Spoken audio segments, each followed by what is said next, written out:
সরকারি প্রাথমিক বিদ্যালয়ের সহকারী শিক্ষক নিয়োগের দ্বিতীয় ধাপের চূড়ান্ত ফল আগামী সপ্তাহের মধ্যে প্রকাশ করা হবে। আগামীকাল সোমবার থেকে এ ধাপের ফল তৈরির কাজ শুরু হবে। রোববার 5 মে প্রাথমিক ও গণশিক্ষা মন্ত্রণালয় এবং প্রাথমিক শিক্ষা অধিদপ্তরের একাধিক কর্মকর্তা দ্য ডেইলি ক্যাম্পাসকে তথ্য জানিয়েছেন। প্রাথমিক শিক্ষা অধিদপ্তরের একটি সূত্র জানিয়েছে, দ্বিতীয় ধাপে রাজশাহী, খুলনা ও ময়মনসিংহ বিভাগের 22 জেলার মধ্যে 21 জেলার প্রার্থীদের মৌখিক পরীক্ষার ফল অধিদপ্তরে এসেছে। একটি জেলার প্রার্থীদের নম্বর আজ রোববারের মধ্যে অধিদপ্তরে আসবে। এরপর ফলগুলো বাংলাদেশ প্রকৌশল বিশ্ববিদ্যালয়ের কাছে হস্তান্তর করা হবে। আগামীকাল সোমবার থেকে ফলাফল তৈরির কাজ শুরু। নাম প্রকাশে অনিচ্ছুক অধিদপ্তরের এক কর্মকর্তা জানান, আগামীকাল সোমবার থেকে ফল তৈরির কাজ শুরু হলে 7 দিন সময় লাগবে ফল তৈরি করতে। এক্ষেত্রে আগামী সপ্তাহের যে কোনো দিন ফল প্রকাশ করা হতে পারে। তবে কাজ আগে শেষ হয়ে গেলে চলতি সপ্তাহে ফল প্রকাশের সম্ভাবনা রয়েছে।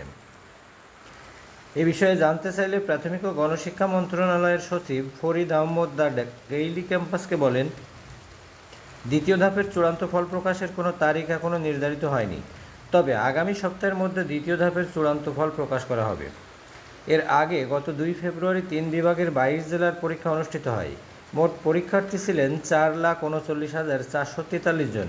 গত 20 ফেব্রুয়ারি প্রকাশিত ফলে 20,647 জন উত্তীর্ণ হয়েছেন।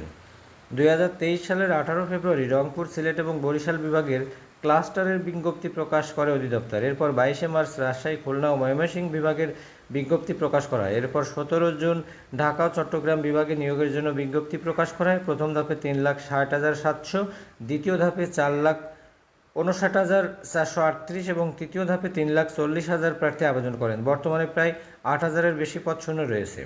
তো আমাদের মূল যে বিষয়টি ছিল যে দ্বিতীয় ধাপের পরীক্ষার চূড়ান্ত ফলাফল কবে নাগাদ প্রকাশিত হবে, তো সেই বিষয়টি আমরা কিছুটা স্পষ্টতা পেলাম যে আসলে দ্বিতীয় সপ্তাহ অর্থাৎ চলতি মাসের দ্বিতীয় সপ্তাহ অর্থাৎ আগামী শনিবারের পর থেকে হয়তোবা রবিবার বা বৃহস্পতিবারের মধ্যে যে কোনো একটা দিনই আপনাদের ফল প্রকাশিত হবে। এখন প্যানেল থাকবে কিনা সে বিষয়টি আমরা কিছুটা জানতে পেরেছি যে প্যানেল আসলে প্রথম ধাপেও একটা প্যানেল তৈরি করা আছে, তবে সেই প্যানেলটি আসলে ওইভাবে প্রকাশ করা হয়নি। এখন দ্বিতীয় ধাপেও হয়তো প্যানেল তৈরি করা হবে।